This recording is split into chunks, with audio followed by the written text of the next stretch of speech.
約束を主の力を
縛る今がその時力解き放て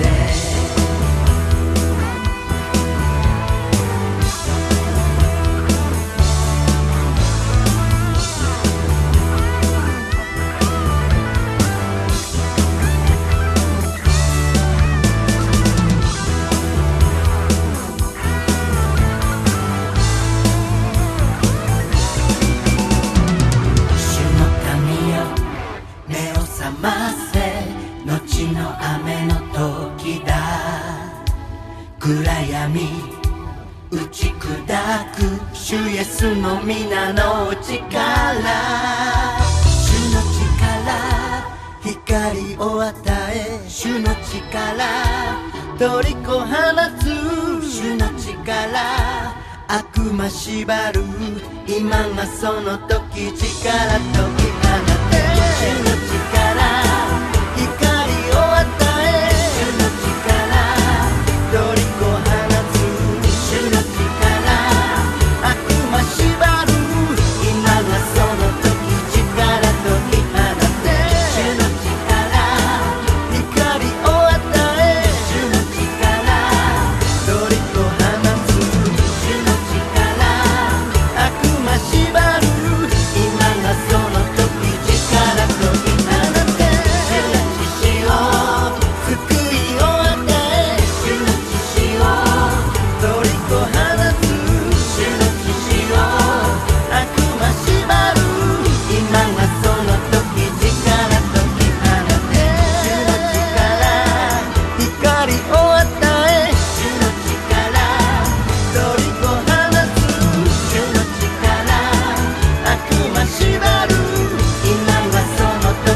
精霊の力がここにあふれる必ず素晴らしい何かが起こる今主イエスの光が闇を砕く必ず素晴らしい何かが起こるここはチャーチオンファイア燃える教会高く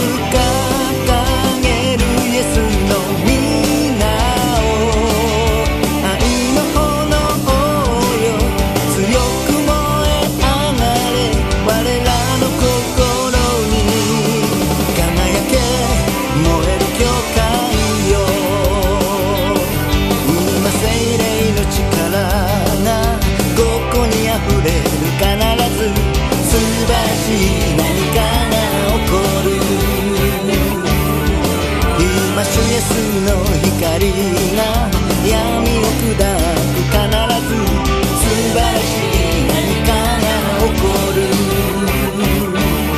ここはチャーチオンファイア燃える教会高く掲げるイエスの皆を愛の炎よ強く燃え上がれ我ら教会よここはチャーチオンファイア燃える教会高く掲げるイエスの皆を愛の炎よ強く燃え上がれ我らの心に輝け燃える教会よ強く燃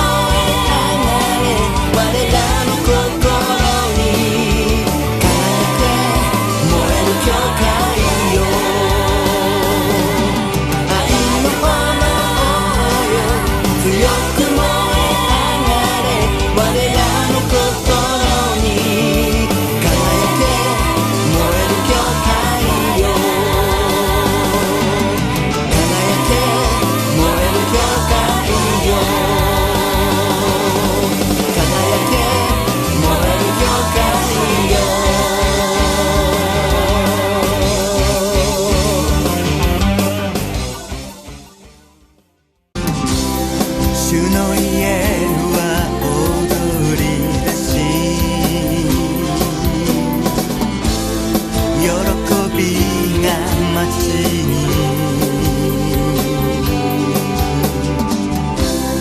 海は主にひれ伏し、人は変えられる。山から谷へと主の歌響け、すべての国民賛美で満たせ。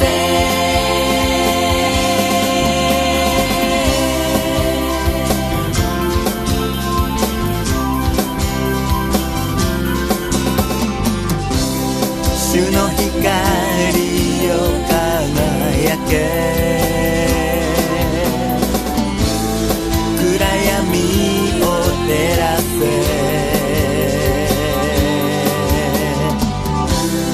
十字架の栄光よ、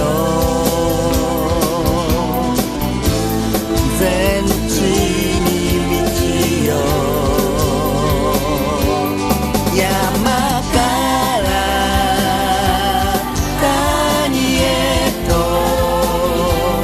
主の歌響け、すべての国民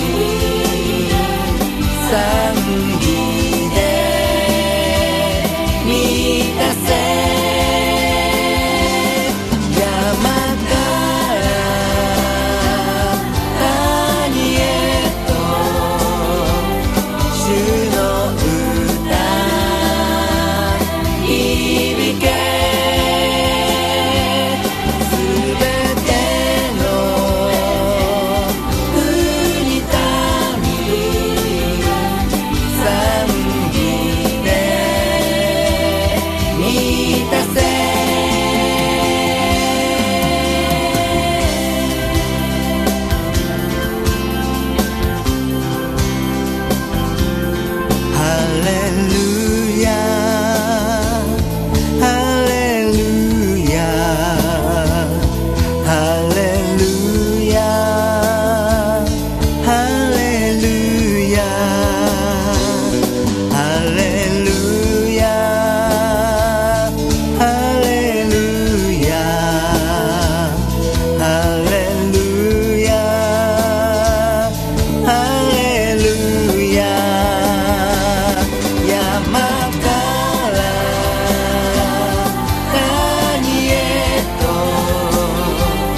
主の歌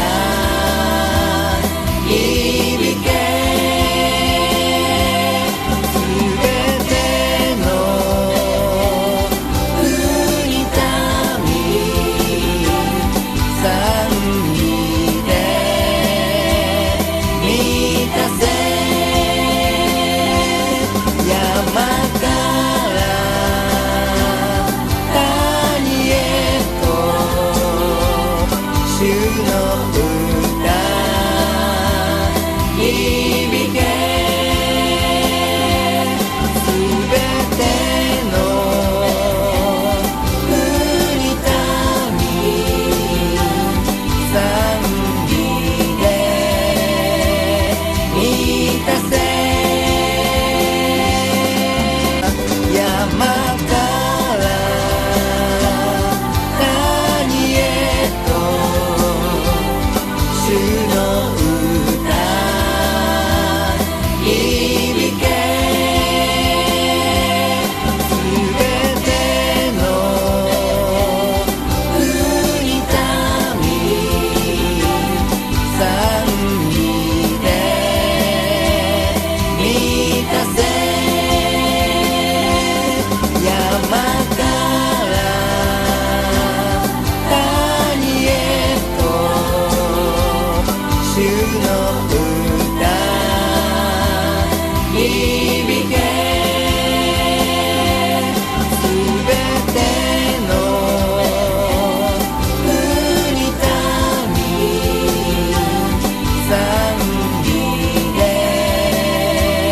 満たせ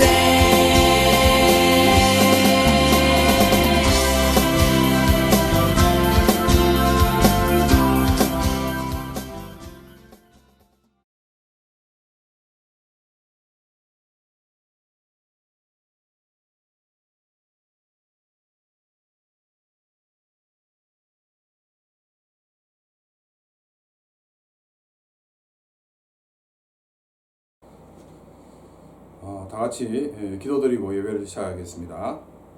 감사하신 아버지 하나님, 코로나가 확산되는 가운데 우리 한 사람 한 사람을 지켜주시고 보호해 주심을 진심으로 감사를 드립니다. 이 시간 우리가 주님 앞에 모여 예배를 드립니다. 우리의 예배를 받아주시옵시고 또한 예배를 드리는 사람 한 사람들 위해 주께서 많은 은혜와 복으로 채우시며 이 땅에서 하나님의 사람으로 늘 승리하는 귀하고 복된 삶들이 되어지게 하여 주옵소서. 이 모든 말씀을 예수 그리스도 이름으로 기도드리옵나이다. 아멘. 우리 다 같이 찬양 드리시겠습니다.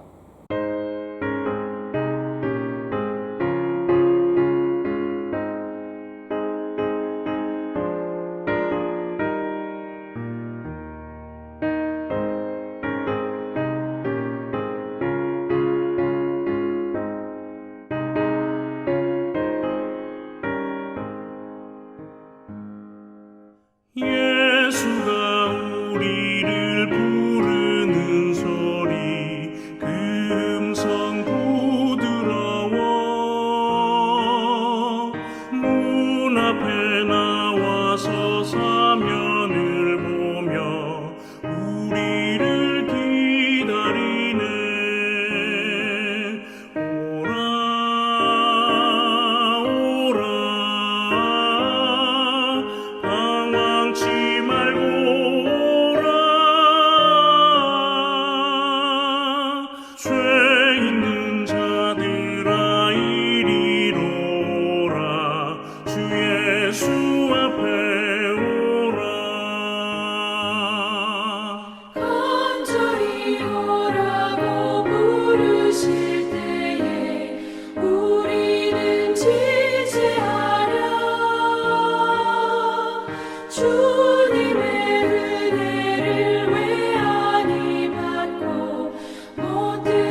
세상 살아갈 때 주를 더욱 사랑합니다. 밝고 빛난 천국에 나의 영혼 들어가겠네. 날마다 주를 찬송하겠네. 주의 사랑 줄로서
기쁜 찬송하며 주의 은혜로 주를 따라가네 주만 따르네.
이 시간 주님께서 가르쳐 주신 기도 드리겠습니다.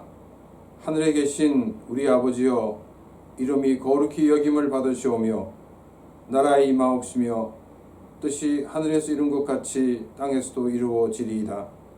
오늘날 우리에게 일용할 양식을 주옵시고 우리가 우리에게 죄 지은 자를 사하여 준 것 같이 우리 죄를 사하여 주옵시고 우리를 시험에 들게 하지 마옵시고 다만 악에서 구하옵소서.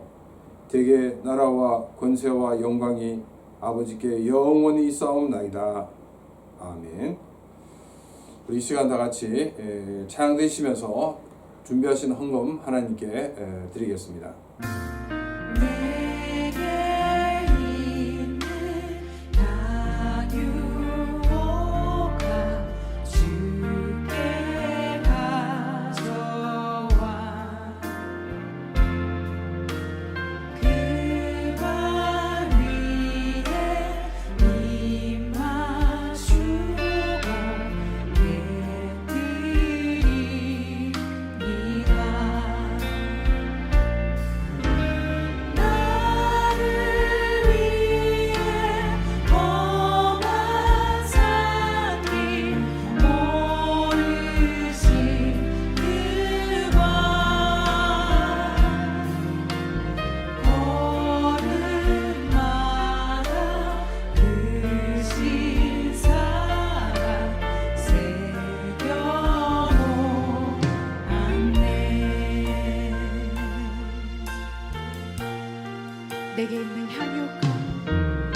드려진 헌금을 위해 기도드리겠습니다. 감사하신 아버지 하나님, 날마다 우리에게 베푸시는 하나님의 은혜와 복이 너무나도 크기에 감사한 마음을 가지고 주님 앞에 귀한 물질을 드립니다. 물질을 바친 손길 위에 은혜와 복을 더하여 주옵시고 간구하는 모든 기도의 제목들이 응답되어지며 이 땅에서 하나님의 사람으로 늘 승리하는 귀하고 복된 삶들이 다 되어지게 하여 주옵소서. 특별히 코로나가 확산되는 가운데 주님께서 우리의 안전을 지켜주시고 우리의 건강을 지켜주시며 또한 우리들이 이 모든 것을 믿음으로 이기며 승리하는 그런 귀한 계기가 되게 하여 주옵소서. 또한 이 물질이 사용되는 곳곳에서 하나님을 알지 못하는 사람들이 하나님을 아는 귀한 역사를 허락해 주옵소서. 이 모든 말씀을 예수 그리스도 이름으로 기도드리옵나이다. 아멘. 이 시간 하나님께서 우리에게 주신 말씀은 신약성경 요한계시록 17장 1절에서 6절 말씀입니다. 신약성경 요한계시록 17장 1절에서 6절 말씀, 제가 말씀을 봉독하도록 하겠습니다. 또 일곱 대접을 가진 일곱 천사 중 하나가 와서 내게 말하여 이르되 이리로 오라. 많은 물 위에 앉은 큰 음녀가 받을 심판을 내게 보이리라. 땅의 임금들도 그와 더불어 음행하였고 땅에 있는 자들도 그 음행의 포도주에 처하였다 하고 곧 성령으로 나를 데리고 광야로 가니라. 내가 보니 여자가 붉은빛 짐승을 탔는데 그 짐승의 몸에 하나님을 모독하는 이름들이 가득하고 7머리와 10뿔이 있으며 그 여자는 자줏빛과 붉은빛 옷을 입고 금과 보석과 진주로 꾸미고 손에 금잔을 가졌는데 가증한 물건과 그의 음행에 더러운 것들이 가득하더라. 그의 이마에 이름이 기록되었으니 비밀이라 큰 바빌론이라 땅의 음녀들과 가증한 것들의 음이라 하였더라. 내가 보매 그 여자가 성도들의 피와 예수의 증인들의 피에 취한지라 내가 그 여자를 보고 놀랍게 여기고 크게 놀랍게 여기니. 아멘.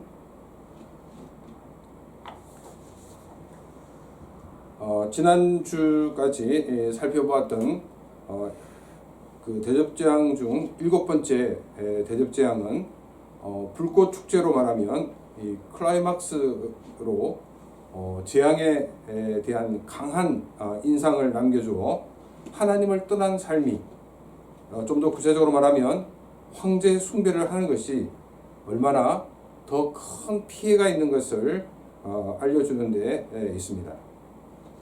그리고 하나님의 심판이 임할 이 도시는 요한계시록을 맨 처음 받아보고 있는 이 교회를 핍박하는 로마만이 아니라 하나님을 섬기는 자들을 핍박하는 모든 나라나 단체에 대한 상징입니다.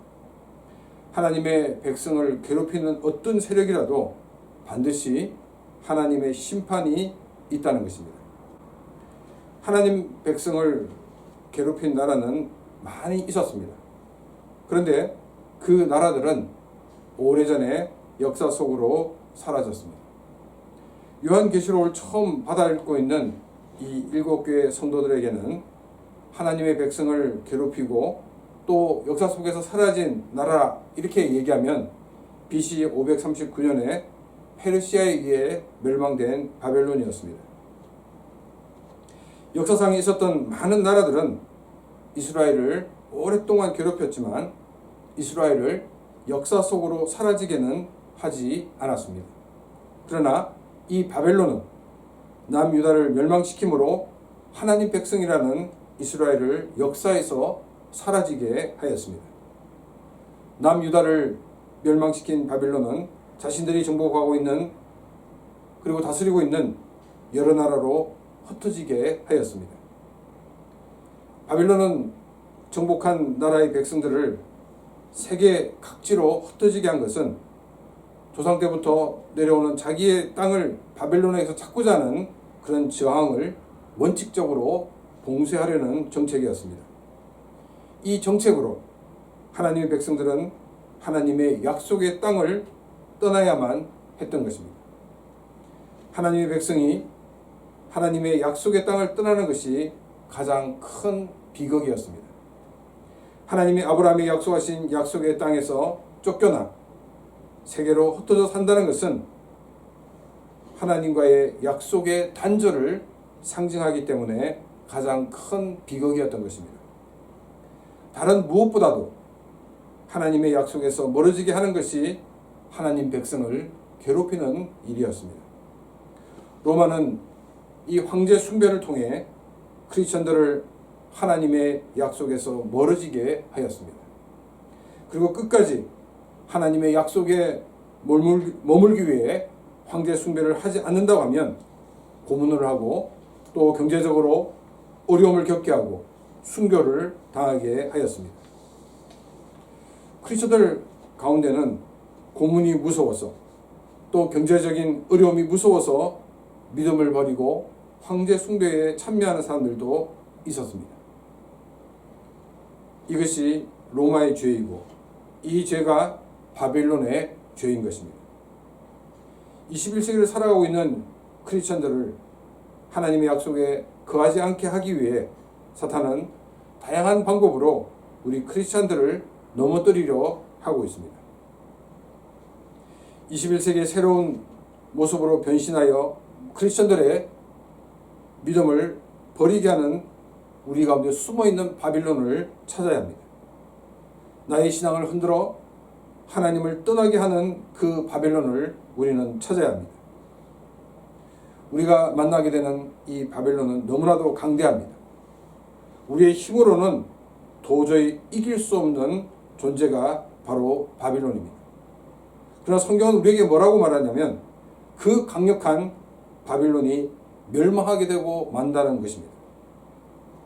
그렇다면 이 역사적인 사건으로 돌아가서 성경이 말하고 있는 것이 얼마나 맞는 것인지 우리는 되짚어 봐야 할 것입니다. 남유다가 멸망하고 바벨론이 점령하고 다스리는 각지로 흩어진 이스라엘은 힘을 합쳐 이 바벨론에 대항할 수도 없었습니다. 그런데 바벨론 포로 70년이 되어갈 때 페르시아 고레스 왕에 의해 무너질 것 같지 않았던 바벨론이 무너졌습니다. 페르시아의 고레스 왕은 바벨론에 의해 세계로 흩어진 모든 민족들을 자기의 나라로 돌아가라고 명령을 내렸습니다.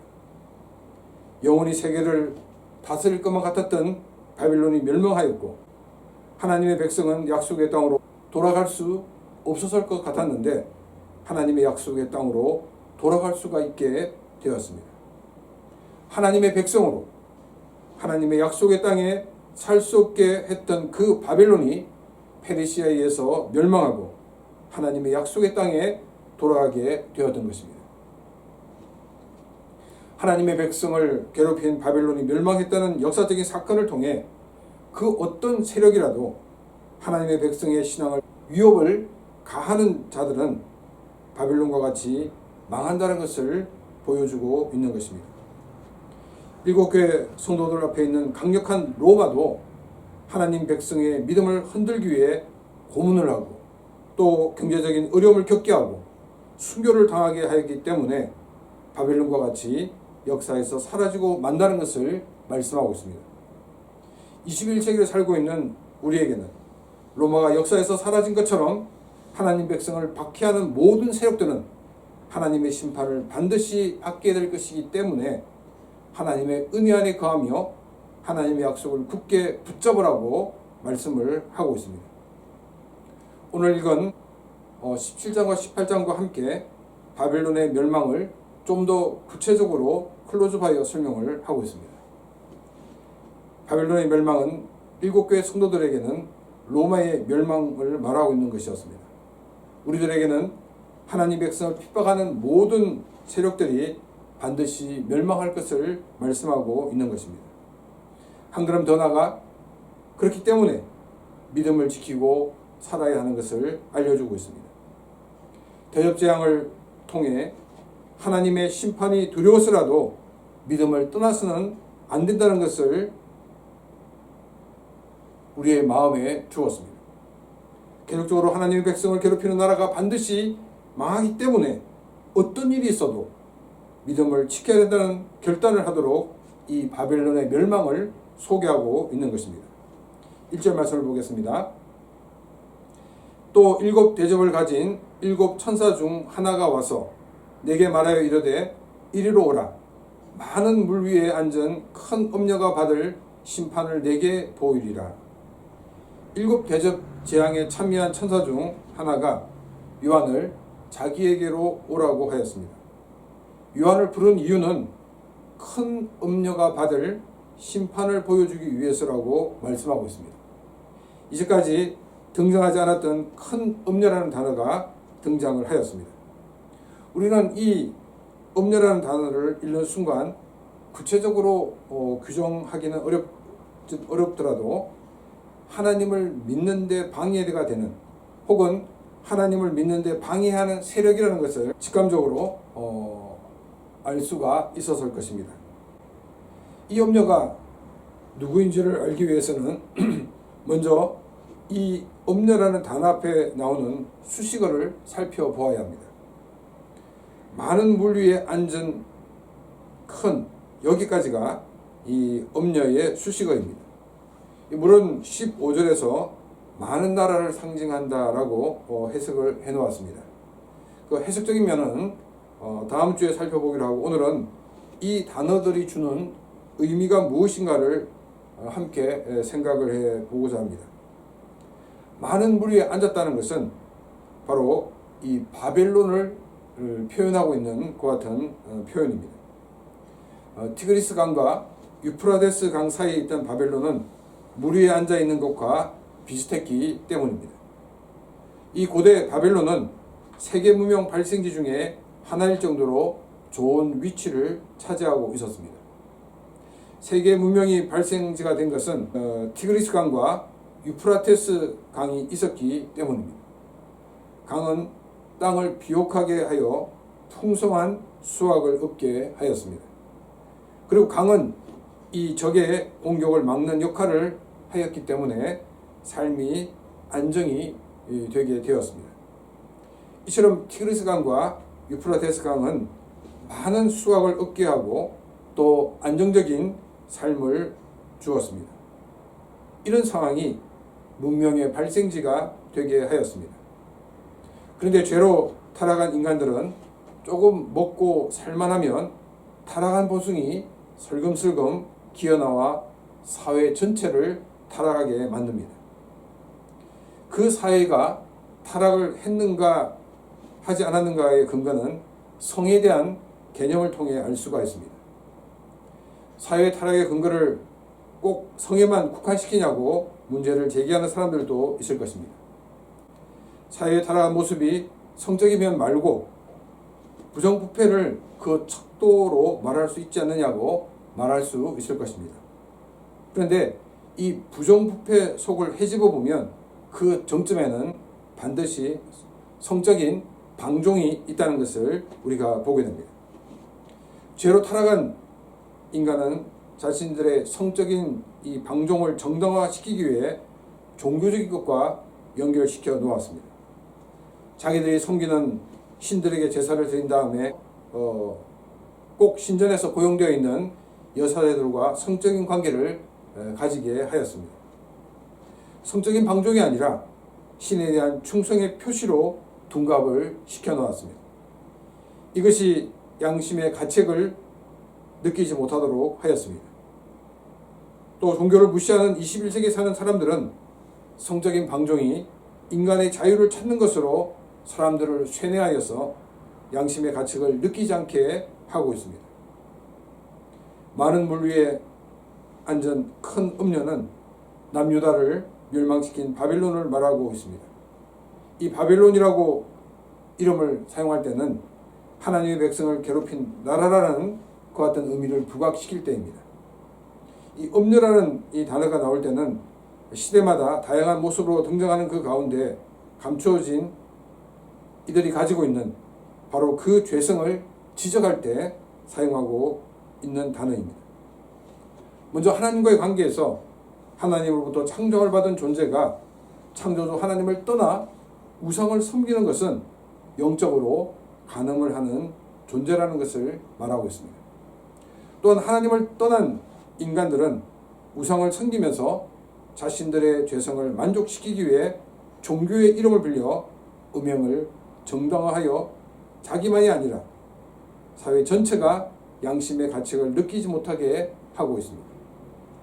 2절 말씀을 보겠습니다. 땅의 임금들도 그와 더불어 음행하였고 땅에 사는 자들도 그 음행의 포도주에 취하였다 하고, 로마는 당대 세계에 엄청난 영향력을 가진 나라였고 또 당대 세계에 엄청난 영향력을 미치는 그런 나라였습니다. 많은 나라들이 로마의 지배를 받았습니다. 로마의 지배를 받았던 나라들은 로마의 황제를 신으로 인정을 해야만 했습니다. 이것은 로마가 점령한 나라의 왕으로부터 시작하여 모든 사람들에게 이렇게까지 동일하게 요구가 되었습니다.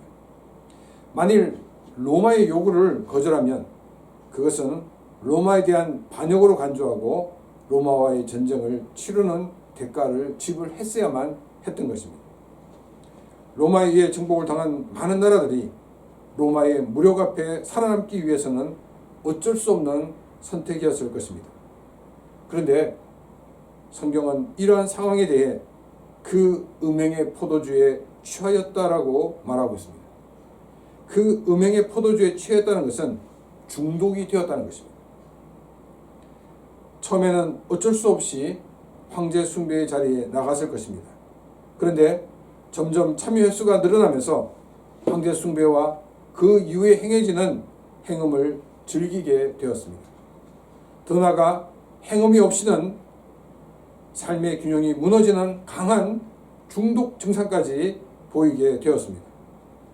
황제 숭배와 행음은 로마만이 아니라 로마가 정복한 많은 나라들이 의존하는 것이 되고 버리고 말았습니다. 우리의 삶에도 중독을 일으키는 것들이 많이 있습니다. 과거에는 중독이라고 하면 알코올 중독이나 또 약물 중독 정도였을 것입니다. 근데 요즘 주위에서 듣게 되면 중독 이러면 게임 중독, 또 인터넷 중독, 일 중독, 술을 헤아릴 수 없는 그 같은 중독들이 많이 있는 것을 보게 됩니다. 근데 이런 모든 이 중독의 공통점은 의존도가 높다는 것입니다. 중독을 일으키는 것이 없으면 그 사람의 삶의 균형이 깨어져 버립니다. 예를 들어서 게임이나 인터넷을 하지 않으면 불안해하고 폭력적으로 되는 등 성격의 이상 증세를 보이기도 한 것입니다. 나의 삶에서 이것이 없으면 나의 삶의 리듬이 깨어진다 하면 그것을 우리는 정리를 해야 하는 것입니다. 우리의 삶에서 하나님보다도 더 의존하는 것이 무엇입니까? 이것이 없으면 금단 형상까지 나는 것이 무엇입니까? 우리가 의존해야 되는 것은 삼위일체의 하나님이십니다. 하나님 위에 의존하는 것이 있다면 그것이 우상이고 의존하며 사는 것이 우상 숭배인 것입니다. 우리의 삶에서 하나님보다 더 의존하고 있는 모든 것을 다 끊어버리고 오직 하나님만을 의지하고 하나님으로 승리하는 그런 귀한 삶이 되시기를 바랍니다. 많은 사람들은 객관화를 잘 하지 못합니다. 상황을 객관적으로 볼 수 없을 뿐 아니라 자신을 이 객관화를 하지를 못합니다. 그래서 무엇이 문제인지를 모르는 경우가 대부분입니다. 문제를 파악하지 못하기 때문에 그 문제의 해결 방법도 찾지 못하게 되는 것입니다. 이 모두가 객관화를 하지 못하였기 때문입니다. 3절 말씀입니다. 곧 성령으로 나를 데리고 광야로 가니라. 내가 보니 여자가 붉은빛 짐승을 탔는데 그 짐승의 몸에 하나님을 모독하는 이름들이 가득하고 7 머리와 10 뿔이 있으며. 도시 안에서는 도시의 실체를 파악하는 것이 쉽지 않습니다. 많은 사람들이 일상적으로 하는 말이 뭐냐면 객관적으로 보기 위해서는 조금 떨어져서 봐야 된다라고 말을 합니다. 실체를 객관적으로 봐야 실체가 가지고 있는 문제점들을 볼 수가 있기 때문에 이런 말들을 하고 있는 것입니다. 그래서 성령은 요한을 데리고 광야로 갔습니다. 조금 떨어져서 그 도시를 보라는 것입니다. 요한이 광야에서 본 것은 거대한 로마, 당대 최고의 로마의 명성과는 다르게 로마를 실제로 지배하는 것은 음녀이며 이 로마라는 짐승의 몸에는 하나님을 모독하는 이름이 가득하였다라고 기록하고 있습니다. 이 계시록 17장에 나오는 음녀는 일종의 고급 콜고를 말하고 있습니다. 정계와 재계와 사법계를 뒤에서 주무르는 그런 존재를 말하고 있습니다. 이 음녀를 통하지 않고서는 성공할 수가 없습니다. 이 음녀는 대단한 권력을 가지고 있습니다.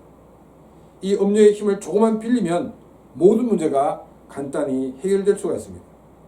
그런데 이 음녀가 타고 있는 짐승의 몸에는 하나님을 모독하는 이름이 가득하다는 것입니다. 음녀의 힘을 조금만 빌리지만 이 음녀가 가지고 있는 힘은 하나님을 모독하기 위해 모여진 것이라는 것입니다. 우리가 많이 듣는 말은 목적을 세우는 것도 중요하지만 그 목적을 이루는 방법도 중요하다는 말입니다. 목적을 이루기 위해 수단과 방법을 가리지 않는 것은 목적을 이루고 난 다음에 오히려 치료해야 할 비용이 더 커지는 것입니다. 우리는 예수 그리스도의 피로 구원받은 하나님의 사람들로 하나님의 영광을 위해 살아야 하는 것입니다. 돈을 좀 더 벌기 위해 다른 사람보다 더 빨리 출세하기 위해 음녀의 힘을 빌려서는 안 되는 것입니다. 돈을 좀 더 벌기 위해 다른 사람보다 더 빨리 출세하기 위해 성경적이지 않은 방법으로 살아서는 안 된다는 것입니다. 그리고 이 짐승에게는 7머리가 있고 10뿔이 있다라고 기록되어 있습니다. 이 7머리와 10뿔은 기독교 박해의 앞장을 선 로마를 다스린 황제들을 가리킨다고 말씀을 드렸습니다. 또 더 나아가서 이 황제들만이 아니라 하나님 백성을 괴롭히는 그런 모든 리더들을 상징한다고 말씀을 드렸습니다. 사탄은 크리스천들로 하여금 눈앞에 보이는 사람들을 통해 신앙을 위협하기도 하고 회유를 하기도 하고 있습니다. 객관적인 시각을 가지지 않으면 언제 어떻게 우리가 잠식당할지 모르는 것입니다. 우리에게 일어나는 많은 일들을 객관화해서 볼 수 있는 눈을 가져야 됩니다. 그리고 자기를 객관화시킬 수 있는 그와 같은 눈을 가져야 됩니다. 객관적인 눈을 가지지 못할 때 음료의 힘을 빌리려고 합니다. 음료의 힘을 빌리는 것이 하나님을 모독하는 일과 함께 동참한다는 것을 기억해야 됩니다. 음료의 힘을 빌림으로 결국 하나님을 떠나 살게 될 것입니다. 음료가 주는 것에 중독이 되어서는 안 되는 것입니다. 오직 하나님만을 의존하는 믿음의 사람들이 되어야 됩니다. 편협하고 왜곡된 시각을 가지지 않도록 늘 말씀과 성령의 도우심을 구하는 삶이 되시기를 바랍니다. 그래서 모든 것을 객관적으로 보고 오직 하나님만을 의존하고 믿음으로 승리하는 삶이 되시기를 바랍니다. 4절 말씀을 보겠습니다. 그 여자는 자줏빛과 붉은빛 옷을 입고 금과 보석과 진주로 꾸미고 손에 금잔을 가졌는데 가증한 물건과 그의 음행에 더러운 것들이 가득하더라. 숲을 보고 나무를 보라는 말이 있습니다. 전체적인 윤곽을 보고 구체적으로 살펴보라는 것입니다. 전체적인 윤곽을 보지 않고 구체적인 면만 보게 되면 장님이 코끼리를 만지는 격이 되고 말기 때문입니다. 성령은 요한으로 하여금 광야로 나와 도시를 바라보게 하였습니다. 그리고 이제 그 음녀를 자세히 소개하고 있습니다. 이 음녀는 아주 화려한 옷을 입고 보석으로 장식을 하고 있습니다. 이 장면은 음녀가 아주 매력적인 존재로 보여지는 것을 우리에게 보여주고 있습니다. 이 고급 콜걸들이 접근할 때 많은 사람들은 자기 자신이 굉장히 매력이 넘쳐서 접근하는 것으로 생각하고 있는데 그렇지 않다는 것입니다. 필요한 것을 빼앗기 위해 접근하는 것입니다. 이 음녀들은 음녀 자신에게 필요한 것을 빼앗기 위해 매력적인 모습으로 등장을 하였던 것입니다. 그런데 이 고급 콜걸에 걸린 사람들은 이 여자하고 있으면 자신이 너무나 행복하게 될 것이라는 착각을 하게 됩니다.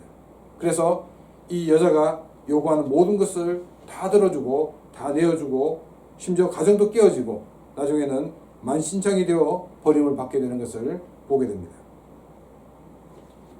이런 원리로 믿음의 사람들에게 접근하여 믿음을 버리고 살게 하고 있습니다. 신앙을 버리는 것이 험난하고 어려운 길이라고 하면 누가 신앙을 버리겠습니까? 근데 오히려 신앙을 지키는 것이 더 어렵고 더 힘든 길인 것을 우리는 알고 있습니다.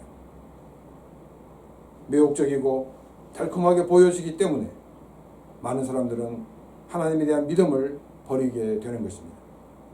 그러나 하나님에 대한 믿음을 버림으로 이 사람의 영혼은 다시금 피폐하게 됩니다.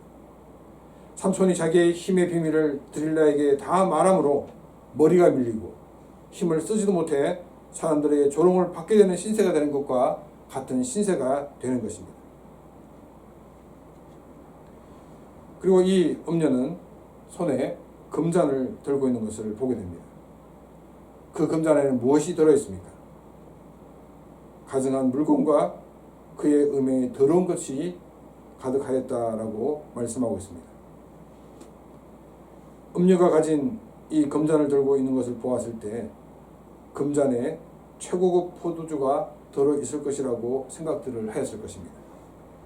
그런데 그 금잔에는 가증한 물건과 그녀의 음행에 더러운 것들이 가득하였다라고 말하고 있습니다. 여기서 이 가증한 물건이란 우상을 말하고 있습니다. 그리고 그 음행에 더러운 것들이란 우상 숭배와 관련된 모든 행위를 다 말하고 있습니다. 이 음녀가 사람들을 유혹하여 마시게 하는 것은 우상 숭배와 그 이후에 행해지는 음행을 위시하여 모든 그런 악한 행동들을 말하고 있습니다. 여기에 취해 살게 하기 위해 음녀는 매혹적인 모습으로 우리들을 유혹하고 있습니다. 5절입니다. 그의 이마에 이름이 기록되었으니 비밀이라 큰 바벨론이라 땅의 음녀들과 가증한 것들의 음이라 하였더라. 이제 좀 더 이 음녀에 대해 클로즈업을 하고 있습니다. 이 여인의 이마에 적혀있는 이름을 보여주고 있습니다. 이 여인의 이름은 세 가지였습니다. 첫 번째는 비밀이라는 이름입니다. 두 번째는 큰 바벨론이라는 이름입니다. 세 번째는 땅의 음녀들과 가증한 것들의 음이라는 이름입니다. 이 음녀의 이름이 비밀이라는 것은 왜 죄를 짓는 사람들이 담대히 죄를 짓는지를 알 수가 있습니다. 이 일을 아무도 모를 것이라는, 즉 비밀이 지속될 수 있을 것이라는 판단이 있기 때문에 사람들은 담대히 죄를 지을 수가 있는 것입니다. 영원히 무척 아무도 모르게 모든 일이 끝날 것처럼 보였던 일들이 조그마한 실마리로 드러나는 것을 우리는 보게 됩니다. 예수님은 누가복음 12장에서 이렇게 말씀을 하고 계십니다. 감춘 것이 드러나지 않을 것이 없고 숨긴 것이 알려지지 않을 것이 없나니 비밀은 없다는 것입니다. 12장 3절입니다. 이러므로 너희가 어두운 데서 말한 모든 것이 광명한 데서 들리고 너희가 골방에서 귀에 대고 말한 것이 지붕에서 전파되리라. 비밀을 지키기 위해 했던 모든 것이 다 무용지물이 되고 마는 것을 우리에게 보여주고 있습니다. 우리가 죄를 지을 때 아무도 모를 거야 라는 유혹에 빠져서는 안 되는 것입니다.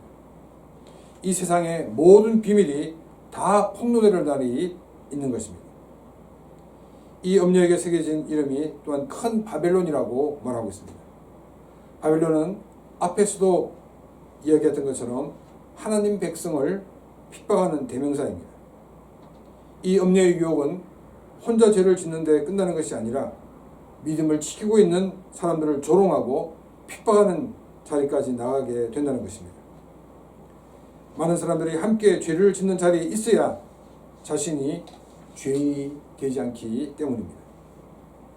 자신이 죄를 정당화하기 위해 하나님의 백성들을 이유 없이 핍박하는 그런 자리에 가게 되는 음녀의 유혹인 것입니다.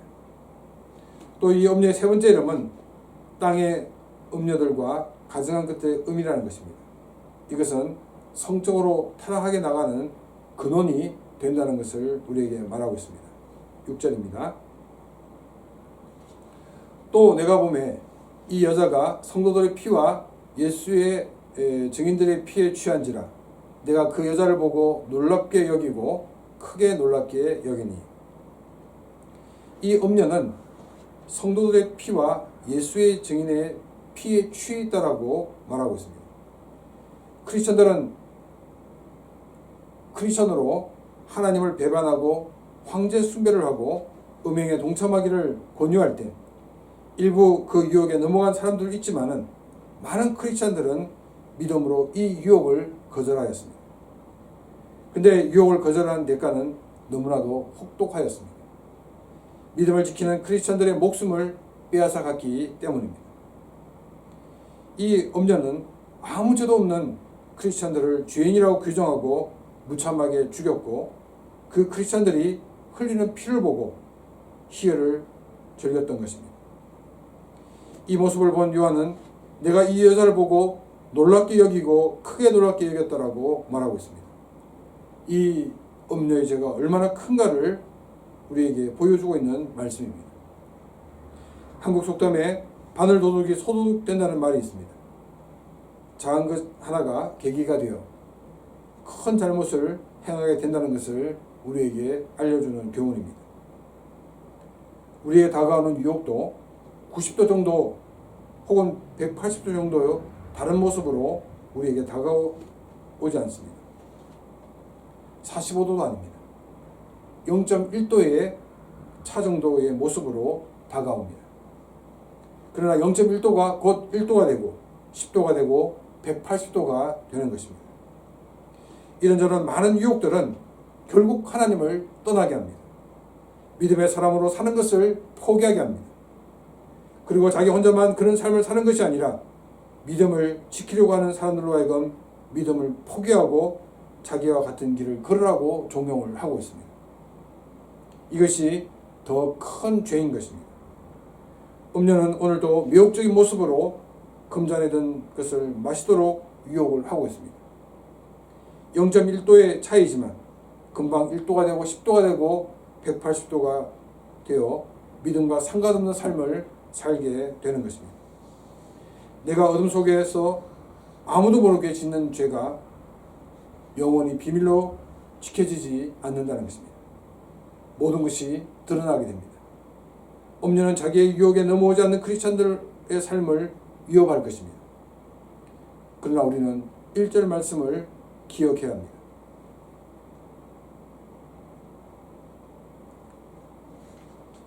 계시록 17장은 이 음녀의 강한 모습을 보여주기 위해서가 아니라 큰 음녀가 받을 심판을 보여주기 위해서 기록되었습니다. 만일 이 음녀의 금잔을 받게 되면 이 큰 음녀가 받을 심판을 우리도 받게 될 것입니다. 요한계시록을 통해 주시는 교훈은 객관적인 시각을 가지고 크리스천들을 유혹하는 음녀의 본질을 보라는 것입니다. 그리고 음녀가 받을 그 심판의 자리에 나가지 말라는 것입니다. 우리가 음녀가 받을 심판의 자리에 나가지 않는 길은 믿음을 버리지 않고 하나님의 말씀을 붙잡고 믿음으로 사는 길입니다. 음녀와 함께 심판을 받고 멸망하는 존재가 아니라 하나님의 은혜와 복을 누리며 사는 그런 귀한 복된 삶이 되시기를 주님의 이름으로 축원합니다. 이 시간 다 같이 말씀을 생각하며 같이 기도드리겠습니다. 감사하신 아버지 하나님, 오늘도 우리에게 귀한 말씀을 주심을 진심으로 감사를 드립니다. 우리가 살아가는 가운데 많은 유혹들이 있고 많은 그 같은 시련들이 있는 가운데 우리들이 하나님의 말씀을 붙들고 보다도 모든 것을 객관적으로 보며 하나님의 뜻을 이루기 위하여 말씀으로 승리하는 우리의 삶들이 되어지게 하여 주옵소서. 그래서 어떤 유혹이 오더라도 우리가 믿음으로 이기며 하나님의 말씀으로 이기는 삶이 되어서 하나님이 주신 많은 은혜와 복을 누리며 살아갈 수 있는 우리의 삶이 되어지게 하여 주시옵소서. 감사하신 아버지 하나님, 오늘도 우리에게 귀한 말씀을 주심을 진심으로 감사를 드립니다. 하나님 백성을 핍박하는 모든 세력들이 다 망한다는 사실을 기억하며 우리에게 어떤 유혹이 온다 할지라도 우리가 믿음으로 이기며 믿음으로 승리하는 삶들이 되어지게 하여 주옵소서.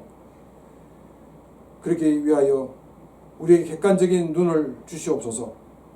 우리 삶에 이루어지는 그 모든 상황을 객관적으로 바라볼 수 있도록 하여 주시옵시고, 또한 내 자신을 객관적으로 볼 수 있는 눈을 가져서 우리가 상황을 정확하게 분석하고, 또한 하나님의 뜻이 어디에 있는지, 하나님이 우리의 삶을 어떻게 인도하시는지를 늘 찾아보며 그 뜻 가운데 거할 수 있는 우리가 되게 하여 주시옵소서. 그래서 하나님, 이 엄녀가 받을 이 심판을 생각하며 우리들은 온전히 하나님의 말씀으로 승리하는 그런 귀한 믿음의 사람들이 다 되어지게 하여 주옵소서. 그래서 하나님이 우리에게 약속하신 많은 은혜와 복을 누리며 살아가는 복된 삶들이 다 되어지게 하여 주옵소서.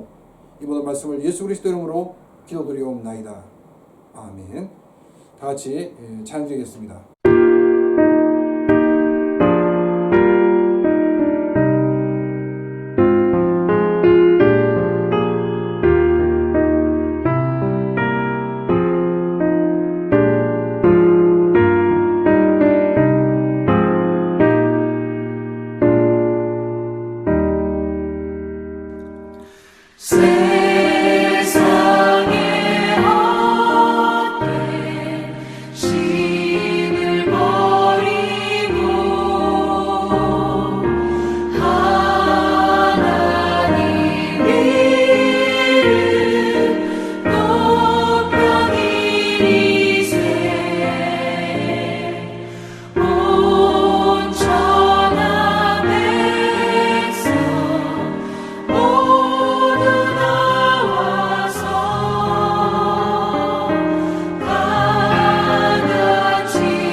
다시 한 번 더 기도드리겠습니다. 이제는 우리 주 예수 그리스도의 은혜와 하나님 아버지의 놀라우신 사랑하심과 성령님의 감화 감동 교통하시며 충만하심이 하나님의 말씀을 붙들고 어떠한 유혹이 오더라도 믿음으로 이기며 승리하기를 원하는 귀한 심령들과 그 가정과 가는 모든 일들 위해 이제로부터 영원토록 함께 있을지어다. 아멘. 主と共に羽ばたく我が父よおなる神静まりあなたを知る예배를 마쳤습니다. 한 주간도 승리하는 한 주간 되시기를 바랍니다.